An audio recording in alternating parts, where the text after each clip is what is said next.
Hi there, this is Pastor Mark from Messiah Lutheran Church in Tampa, Florida, and we're going to be doing a brief devotion over the next minute or two.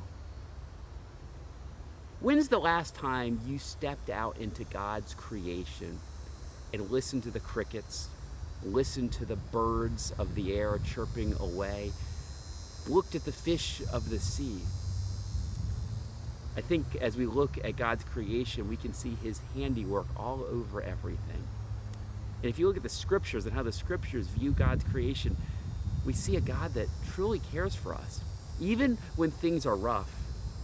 And one of the ways we see that is in some of the Psalms. It picks out the abundance of God's creation. And that's what I want to be sharing with you today from Psalm 104. This is going to be from the Voice translation, beginning at verse 24. So kind of pray this with me. Think about God's creation with me as we go through this. There is so much here, O Eternal One, so much you have made. By the wise way in which you created riches and creatures fill the earth.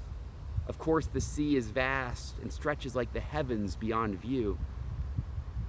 And numberless creatures inhabit her. From the tiny to the great, they swarm beneath her waves. Our ships skim her surface while the monsters of the sea play beneath. And all of those look to you to give them food when the time is right. When you feed, they gather what you supply. When you open your hand, they are filled with good food. When you withdraw your presence, they are dismayed. When you revoke their breath, the life goes out of them, and they become again the dust of the earth, from which you formed them at the start. When you send your breath, life is created, and the face of the earth is made beautiful and renewed. God sends His breath, and the life and the face of the earth is made beautiful and renewed. This is a beautiful psalm about God's wonders in creation. Jesus picks up on some of these themes for people who are anxious and worried, and He says, you know what, don't be anxious, don't be worried. Consider the ravens, right? Those scavenger birds, they neither sow nor reap, they don't work, yet look how much God feeds them and provides for them.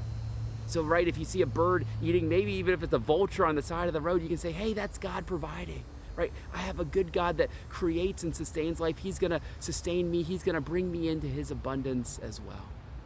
The same with the flowers of the field that are thrown away tomorrow.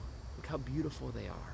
Not even Solomon in all of his splendor was ever arrayed like one of those. So maybe you can look at the beauty of creation around you and just be reminded how much God cares for you. That He sent His Son Jesus to die and rise for you, that you might have life and have it to the full. So get out in creation this week. Look at creation, seriously meditate on it, and see God's love for you. Feel free to comment, like, and subscribe on this to help get the words out, and just know that God loves you and desires you to have life and have it to the fullest in Jesus.